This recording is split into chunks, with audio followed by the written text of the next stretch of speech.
तो बच्चों आज हम बात करेंगे अब सोर्सेज ऑफ लाइट के बारे में। ठीक है, तो हमारे पास जो सोर्सेज ऑफ लाइट है वो डिफरेंट डिफरेंट कैटेगरी में डिवाइडेड हैं।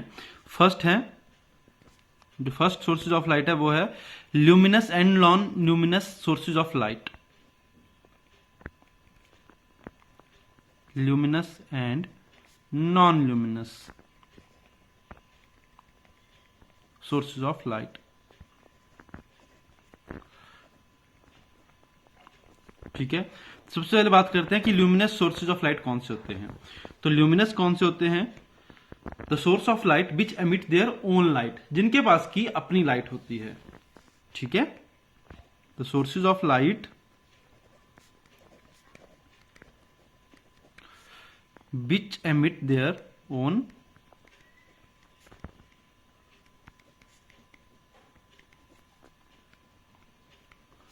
Light are called luminous source of light। ठीक है, जिनके पास की अपनी लाइट होती है उनको हम क्या कहते हैं? ल्यूमिनस सोर्सेज ऑफ लाइट कहते हैं। इसके एग्जांपल हम दे सकते हैं सन, ठीक है, स्टार्स, जो हमारे टॉर्चेस होती हैं, एटसेट्रा। तो ये सब क्या है? ल्यूमिनस सोर्सेज ऑफ लाइट है। ठीक है, सेकेंड बात करते हैं non luminous sources of light कौन से होते हैं। तो नॉन ल्यूमिनस कौन से होंगे? जो कि लाइट तो एमिट करते हैं बट उनकी वो लाइट अपनी नहीं होती है। ठीक है, तो इसमें हम लिख सकते हैं the sources of light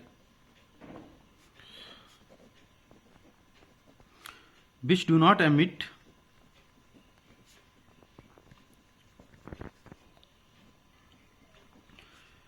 their own light।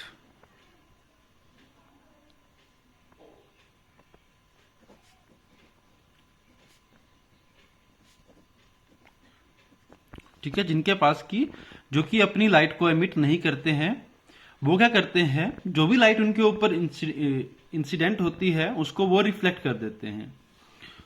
Light what reflect the light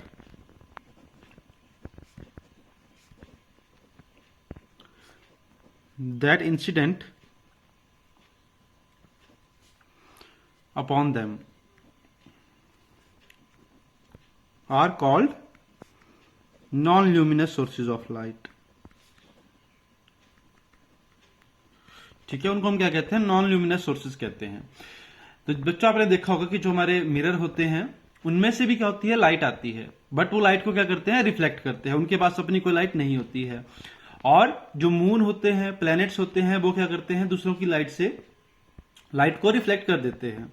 उनके पास अपनी लाइट नहीं होती है। तो इसका एग्जांपल में हम लिख सकते हैं मून, प्लैनेट्स, मिरर्स, एटसेट्रा। तो जहां से भी लाइट आए बट वो रिफ्लेक्ट होके आए, वो उनकी अपनी लाइट ना हो, उसको हम क्या कहते हैं? Non luminous sources of light कहते हैं। तो बच्चों नेक्स्ट हम कैटेगरी की बात करेंगे, वो है natural and artificial sources of light. अब नेचुरल सोर्सेज कौन से होते हैं, इनके नाम से ही पता चल रहा है, और आर्टिफिशियल सोर्सेज कौन से होते हैं। तो नेचुरल सोर्सेज कौन से होंगे? The sources of light which are naturally occurring are called natural sources of light. ठीक है, जैसे कि सन, स्टार, मून, ये क्या है? Naturally occurring sources of light है हमारे पास। क्लियर है? तो इनको हम क्या कहते हैं? नेचुरल सोर्सेज ऑफ लाइट कहते हैं। आर्टिफिशियल सोर्सेज ऑफ लाइट कौन से होंगे? जो कि ह्यूमन ने बनाए हुए हैं। ठीक है, the sources of light which are made by human are called artificial sources of light. जैसे कि टॉर्च, बल्ब, ये सब क्या है? आर्टिफिशियल सोर्सेज ऑफ लाइट है।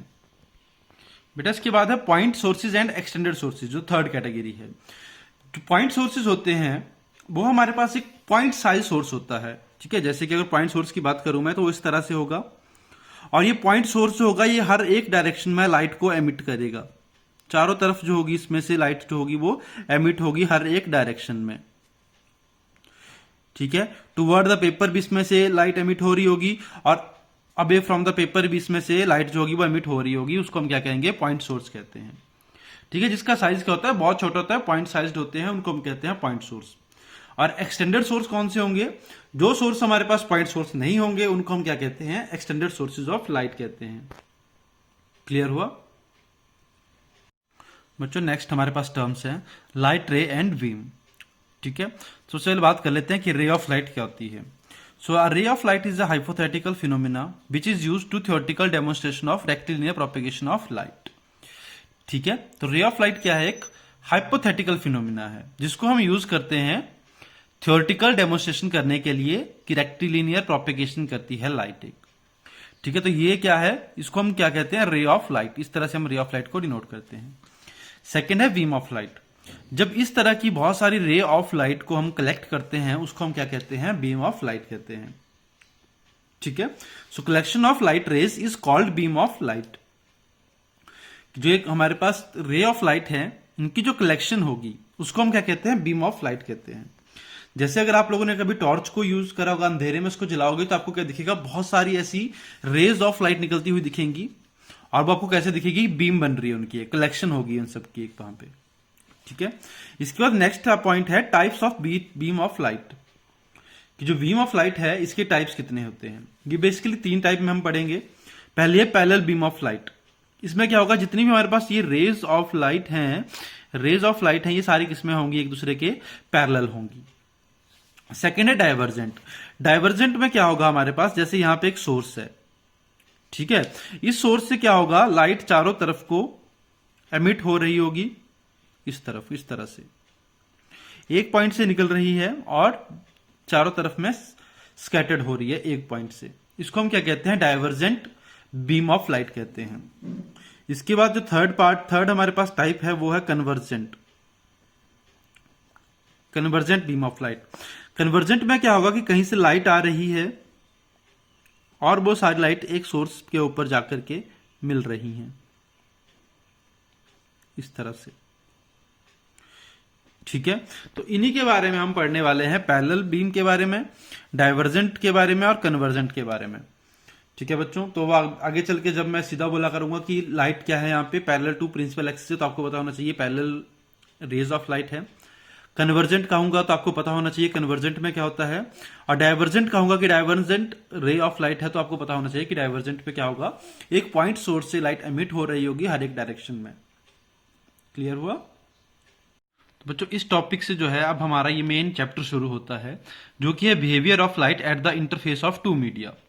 ठीक है, कि जब भी हम किसी लाइट को इंसिडेंट करते हैं इंटरफेस के ऊपर दो मीडिया का मतलब है, सपोज यहां पे मेरे पास एक ग्लास रखा हुआ है, ठीक है, तो ये ग्लास हो गया और ये होगी एयर। तो इंटरफेस कौन सा हुआ, ये वाली जो ग्लास की स्लैब की जो सबसे टॉप मोस्ट पॉइंट है, ये क्या होगा वहां पे, किसकी तरह बिहेव करेगा, इंटरफेस। ठीक है, दो मीडिया के बीच में ये क्या है, एक इंटरफेस है। तो जब भी हम किसी लाइट को इंसिडेंट करते हैं इंटरफेस के ऊपर, तो उसके बिहेवियर में क्या चेंज आता है। सबसे पहले देखो, a part of light is return back to the same medium. जो लाइट है उसका कुछ पार्ट सेम मीडियम में वापस चला जाता है। ठीक है, इसको हम कहते हैं रिफ्लेक्शन ऑफ लाइट। टकराने के बाद कुछ जो पार्ट होता है वो वापस आ जाता है, कुछ पार्ट लाइट का एब्जॉर्ब हो जाता है वहीं पे उसी मीडियम में, उसको हम कहते हैं एब्जॉर्प्शन ऑफ लाइट। ठीक है, और कुछ पार्ट जो होता है लाइट का वो जो होता है ट्रांसमिट हो जाता है मीडियम में। ठीक है, जैसे ग्लास स्लैब हमने देखी है, ये अगर हमारे पास एक ग्लास स्लैब है, यहां से अगर रे ऑफ लाइट आ रही है तो वो ट्रांसमिट होकर यहां निकल जाएगी। कुछ पार्ट जो होगा वो रिफ्लेक्ट कर जाएगा, कुछ पार्ट इसमें से निकल जाएगा और कुछ पार्ट यहां पे एब्जॉर्ब हो जाएगा। तो उसको हम कहते हैं रिफ्रैक्शन ऑफ लाइट। तो रिफ्रैक्शन के बारे में अभी हम पढ़ेंगे। अभी हमारा फोकस किसके ऊपर है, रिफ्लेक्शन के ऊपर है फर्स्ट चैप्टर में। तो रिफ्लेक्शन के ऊपर है, इससे रिलेटेड कुछ टर्म्स पढ़ लेते हैं हम। सपोज हमारे पास यहां पे एक रिफ्लेक्टिंग सरफेस है, यहां पे हमने एक नॉर्मल ड्रॉ कर दिया इस रिफ्लेक्टिंग सरफेस के ऊपर। अब यहां पे एक इंसिडेंट रे आ रही है, ये रे आ रही है, ये सोर्स से लाइट आ रही है और इस रे को हम क्या कहते हैं, इंसिडेंट रे कहते हैं। ये क्या है, इंसिडेंट रे है। अब ये रे आएगी, यहां पे स्ट्राइक करेगी और यहां पे स्ट्राइक करने के बाद यहां से ये रिफ्लेक्ट कर जाएगी। ठीक है, तो इसको हम कहेंगे रिफ्लेक्टेड रे। ठीक है, तो जितने एंगल के साथ ये इंसिडेंट हो रही होती है, सपोज वो एंगल है आई, और जिस एंगल के साथ ही रिफ्लेक्ट हो रही है वो है आर। ठीक है, तो ये इसके बारे में कुछ टर्म्स हैं। अब जो रिफ्लेक्शन है इसके दो लॉज हैं। तो इसका फर्स्ट लॉ है that is angle of incident is equal to angle of reflection.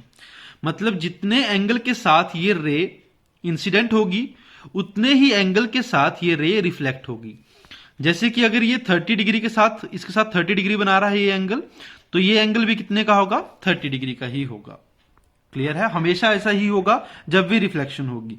और आप लोगों ने देखा भी होगा कि जब मिरर से लाइट आती है तो जितने एंगल पे आप खड़े होते हैं उतने एंगल के हिसाब से वो लाइट डाइवर्ट होती है, जितने एंगल से सोर्स से लाइट आ रही है आपके ऊपर। दूसरा लॉ है ये normal incident ray and reflected ray all are lies in same plane। ठीक है, कि ये सब किसमें होंगे, एक सेम प्लेन के अंदर होंगे। जितने भी हमारे पास क्या है, ये नॉर्मल रे है, इंसिडेंट है और रिफ्लेक्टेड रे है। नॉर्मल हमने एक नॉर्मल ड्रॉ करा है सिंपली यहां पे बस रेफरेंस लेने के लिए कि जो इंसिडेंट एंगल होगा और रिफ्लेक्टेड एंगल होगा वो कहां बनेगा। हमेशा ध्यान रखना है इंसिडेंट एंगल किसके बीच में होगा, इंसिडेंट रे और नॉर्मल के बीच में। रिफ्लेक्टेड एंगल किसके बीच में होगा, रिफ्लेक्टेड रे और नॉर्मल के बीच में। ये सब किसमें होंगे, एक प्लेन में होंगे। क्लियर है, तो ये रिफ्लेक्शन के लॉज हैं।